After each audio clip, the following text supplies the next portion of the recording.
ইয়া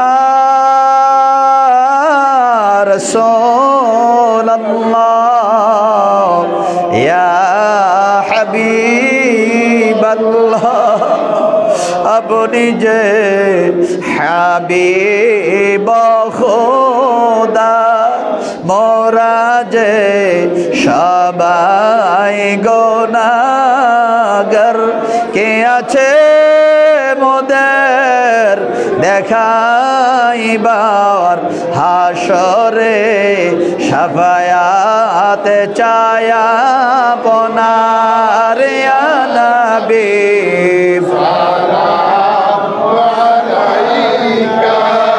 ইয়া রাসূল সালাম আলাইকা ইয়া হাবিব সালাম আলাইকা সালাওয়াতুল্লাহ আলাইকা ইয়া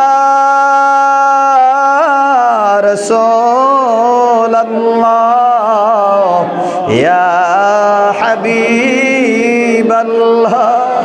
আপনি মদিনা হইতে সবকে ছুঁই পারেন দেখিতে মোদের লাশ কবরে রাখিলে নয়ন গো আপন কোলে ইয়া নবী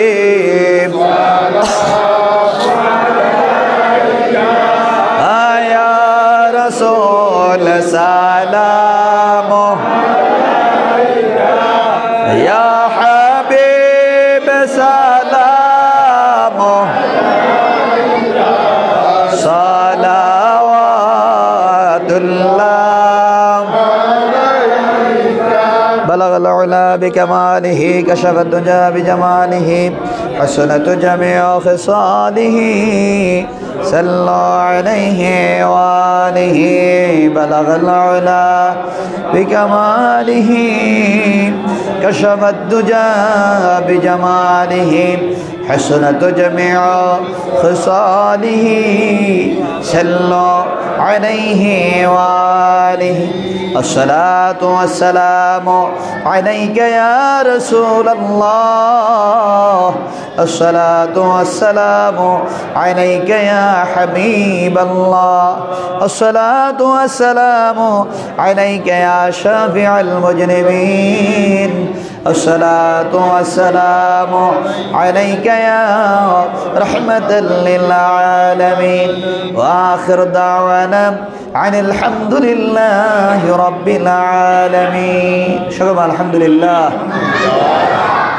এখন এই দোয়া হয়ে যাবে আল্লাহ পাক যেন আজকের এই মাহফিলটাকে কবুল করেন আমিন অসংখ্য আপনারা যারা দূর দূরান্ত থেকে হাজির হয়েছেন বিশেষ করে আমার আব্বা জানের হযরত পীর সাহেব কেল্লা যিনি নোয়াখালীর ডক্টর বদিউজ্জামান রহমতুল্লাহ আলাই ওনার আদরের নাতি এখানে উপস্থিত আছেন বড় ছেলের ঘরে নাতি আল্লাহ পাক যেন হুসাইন কাকার আল্লাহ পাক যেন নেক হায়াত দারাজ করেন এবং বিশেষ করে তাদের নেক দোয়া নেক তাওয়াজ্জু আল্লাহ যেন নসিব করেন এবং দাদা হুজুরের নেক দোয়া আল্লাহ পাক যেন আমাদের সকলকে নসিব করেন আব্বাজানকে খুব আদর করতেন মায়া করতেন আব্বাজান দাদা হুজুর অনেক খেদমতে ছিলেন বিশেষ করে দাদা হুজুর আব্বাজানকে বেশি মায়া করতেন এবং আমি যত জায়গায় গিয়েছি দাদা হুজুরকে যারা দেখেছেন সব সময় তারা বলতেন আমরা দেখেছি নোয়াখালীর দাদা হুজুর রহমতুল্লাহ আলাই যখন আব্বাজানকে পাশে থাকতেন বলতেন আব্বাজানকে দিয়েই সব সময় দোয়া করাইতেন আব্বাজানকে দিয়ে বেশি বেশি দোয়া করাইতেন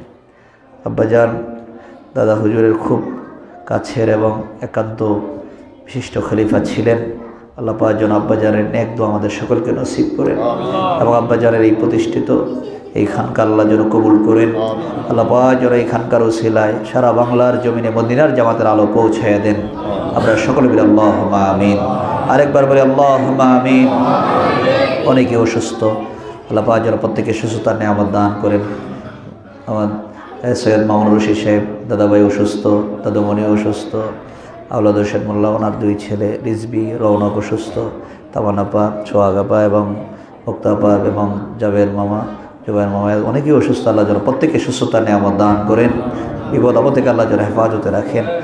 আল্লাহ পাক যেন প্রত্যেকের নেক দোয়া আমাদের সকলকে নসিব করেন। আমরা সকলে মিলে আল্লাহুম্মা আমিন। সকলের নেক মাকসুদের জন্য একবার সূরা ফাতিহা। বিসমিল্লাহির রহমানির রহিম।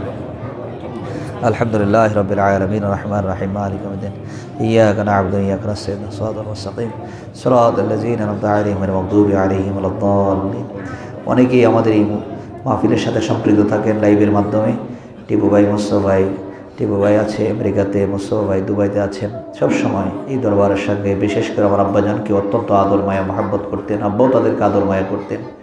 দূর থেকে চোখের পানি ফেলে কান্না করে দোয়া করে আল্লাহ পাক যেন তাদের মনের মধ্যে শান্তি দান করেন, কাজের মধ্যে বরকত দান করেন। আমরা সকলে বলি আল্লাহুম্মা আমিন। আমাদের সাথে যারা আছে আল্লাহ যেন সকলকে কবুল করেন। আমরা সকলে বলি আমিন, দোয়া করেন। আল্লাহুম্মা আমিন। রব্বানা যালামনা أنفسنا وإن لم تغفر لنا وترحمنا لنكونن من الخاسرين ربنا آتنا في الدنيا حسنة وفي الآخرة حسنة وقنا عذاب النار وادخلنا الجنة مع الأبرار يا عزيز يا غفر يا رب العالمين أي الله আমরা কতিপয় বান্দা আপনার শাহী দরবারে হাত উঠাইছি আল্লাহ।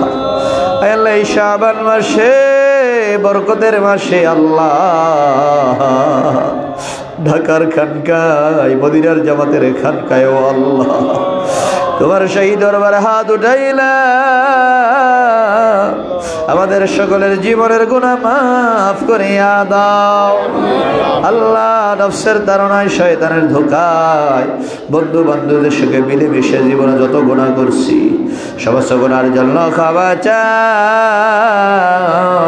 আল্লাহ। আপনার গফুরুর রহিম নামের ওসিলায় আমাদের সকলের জীবনের গুনাহ মাফ করিয়া দাও আল্লাহ। আমরার বাকি জীবনে গুনাহ করব না আল্লাহ। গুনাহ করছি, ভুল করছি ও আল্লাহ, নিজের উপর নিজে জুলুম করছি ও আল্লাহ। আমলের দিকে তাকাইলে বড় ভয় লাগে ও আল্লাহ, গুনার দিকে তাকাইলে জাহান্নাম ছাড়া উপায় দেখি না। আমলের দিকে তাকাইলে বড় ভয় লাগে ও আল্লাহ। আল্লাহ আমাদের আমল নামার গুনাহ মাফ করিয়া দাও আল্লাহ। আমরার বাকি জীবনে গুনাহ করব না আল্লাহ। খাস করে মাহবুব আজকের মাহফিলের সওয়াবের সানি লক্ষ কোটি গুণ বাড়াইয়া সোনার মদিনায় নবী পাকের রওজা মুবারকে পৌঁছায়া দাও। উম্মাতুল মুমিনিন, সাহাবায়ে কেরাম, তাবিঈন, তাবিঈন, আইম্মায়ে মুজতাহিদিন, সালফে সালেহিন, সিদ্দিকিন, আউলিয়ায়ে কামিলিনদের পাক রূহে পৌঁছায়া দাও। চার মাযহাবের ইমাম, চার তরিকার সমস্ত ওলিগণের পাক রূহে পৌঁছায়া দাও। আয় আল্লাহ, খাস করে মাহবুব ফুরফুরা জনপুর সিলসিলা সমস্ত ওলিগণের পাক রূহে পৌঁছায়া দাও। আয় আল্লাহ, নোয়াখালীর জমিনে দাদা হুজুর রহমতুল্লাহ আলাইহি, ডক্টর বদিউজ্জামান রহমতুল্লাহ আলাইহি পাক রূহে পৌঁছায়া দাও। আল্লাহ, ওনার ছেলে মেয়ে যারা কবরে শুয়ে গেছে তাদের পাক রূহে পৌঁছায়া দাও। আয় আল্লাহ, আল্লাহ ডক্টর আলী আশরাফ রহমতুল্লাহ আলাইহির পাক রূহে পৌঁছায়া দাও। বিশেষ করে আল্লাহ এই মদিনার জামাতের দাওয়াত দিয়ে আল্লাহ আমাদেরকে এতিম করে আল্লাহ আমার আব্বাজান কামাল্লার জমিনে শুয়ে গেছে আল্লাহ। আমার আব্বাজানের পাক রূহে পৌঁছায়া দাও। আব্বাজানের নেক দোয়া আমাদের সকলকে নসিব করে দাও। আব্বাজানের নেক দোয়া আমাদের সকলকে নসিব করে দাও আল্লাহ। আব্বাজানের রুহানি ফায়েজ আমাদের সকলকে নসিব করে দাও আল্লাহ। আল্লাহ, এইখানকার পূর্ব দক্ষিণ কোণে আল্লাহ যারা যারা শুয়ে গেছে আল্লাহ প্রত্যেকের পাক রূহে পৌঁছায়া দাও। আয় আল্লাহ, খাস করে মাহবুব এই মদিনার জামাতকে ভালোবাসা মায়া কইরা মহব্বত কইরা যে যেখানে শুয়ে গেছে প্রত্যেকের পাক রূহে পৌঁছায়া দাও আল্লাহ। তাদের কবরগুলো জান্নাতের বাগান বানায়া দাও। তাদের নেক দোয়া আমাদের সকলকে নসিব করে দাও। আজকের এই মাহফিলখানা তুমি কবুল করে নাও। আল্লাহ ঢাকার মাহফিল তুমি কবুল করে নাও। আল্লাহ এই মাহফিলে যারা হাজির হয়ে গেছে প্রত্যেকে বেলাতে দুর্জার ওলি বানায়া দাও। আল্লাহ প্রত্যেকের কালবে তোমার নামের জিকির জারি করে দাও। 10 নদী ভাই তোমার নামের জিকির জারি করে দাও। সুলতান আসকার জিকিরের মালিক বানায়া দাও। সুলতান আসকার জিকিরের মালিক বানায়া দাও আল্লাহ। আল্লাহ ফানাফিল্লা বাকাবিল্লা দরজার ওলি বানায়া দাও। ইত্যাদি তাওয়াজ্জুর মালিক বানায়া দাও। আয় আল্লাহ আমাদের আর জামাতকে যারা ভালোবাসে মায়া করে আল্লাহ প্রত্যেকে দুনিয়া বা আখিরাতে কোন জায়গায় শরম দিও না। কাল হাসরের ময়দানে আমাদের কাউকে গুনাহগার বইলা ডাক দিও না। আল্লাহ মদিনার জামাতে বসার মতো আমাদেরকে সুযোগ করে দিয়েছো। আদর করে মায়া করে আখির নবীর উম্মত করে জমিনে পাঠাইছো। আবার আদর করে মায়া কইরা মদিনার জামাতের মাহফিলে হাজির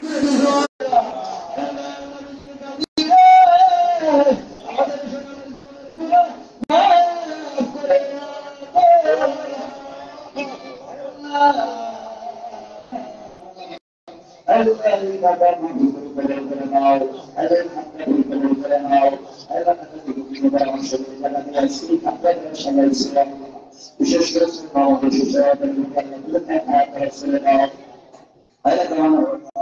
কবুল করে নাও। আল্লাহ আল্লাহ শরণে হাত করে দাও। আল্লাহ বরকত দিয়ে শরণে হাত করে দাও। আল্লাহ নাম শরণে হাত করে দাও। দোয়া করে দাও আল্লাহ কুরবান নামে কবুল করে নাও। আল্লাহ বড় মহান করে দাও আল্লাহ সুবহানাহু ওয়া তাআলা আমিন আমিন বলেছে। আল্লাহ আল্লাহ সুবহানাহু বানায়া দাও। আল্লাহ রাসূল বানায়া দাও। আল্লাহ রাসূল বানায়া দাও। আমরা জান্নাত না করে মেরা সাথে জান্নাত করতে পারে সেই করে নাম করে আল্লাহ আল্লাহ সুবহানাহু ওয়া তাআলা এটা কাছে সাথে করে আল্লাহ মাসুর বাবু সাজ্জাদা আল্লাহ আসলে মাবুদ হাজির হয়ে গেছে আল্লাহ আল্লাহ কাছে কবুল করে নাও আল্লাহ পুরো শরীর রাজি হয়ে গেছে প্রত্যেককে কবুল করে নাও আসলে মাবুদ হাজির প্রত্যেকে কবুল করে নাও Allah dunia ini saya syarah berdah akhirat itu berbuat Allah Allah berbuat iman iman sama berdoa ada orang yang berdoa ada yang bersyukur Allah berdoa berdoa Allah berdoa sama saya berdoa Allah sama saya berdoa Allah Allah insyaallah masih bersyukur berdoa আমাদের জন্য যত দোয়া করছে আল্লাহ দোয়া বাকিরা আমাদেরকে বানায় দাও আল্লাহ দোয়া বাকিরা আমাদেরকে বানায় দাও আল্লাহ যাবে আল্লাহ বিশেষ করে আপনাদের জীবনে আমাদের দোয়া করবেন আল্লাহ আসছে আল্লাহ দোয়া আমাদের আমাদের নাম করবেন আল্লাহ সাথে সাথে আমাদের সেবা করবেন শুধু আল্লাহ কবুল করে নিন আল্লাহ আল্লাহ করে আমাদের আসছে আল্লাহ আপনি কবুল করে নিন আল্লাহ Selamat, apa yang kita syukur kepada Tuhan, apa yang kita syukur, amat syukur kepada Allah Nabi Muhammad bersama Nabi Allah dan acara acara sesuatu, Allah kita berdoa kepada Allah, Allah kita apa yang syukur Allah, Allah syukur kepada Allah, Asmaullah wa ni'mal wakil, ya Allah wa ni'mal nasir, Rabbana تقبل منا بحق لا اله الا الله محمد رسول الله صلى الله عليه وسلم ورسائلنا رسول الله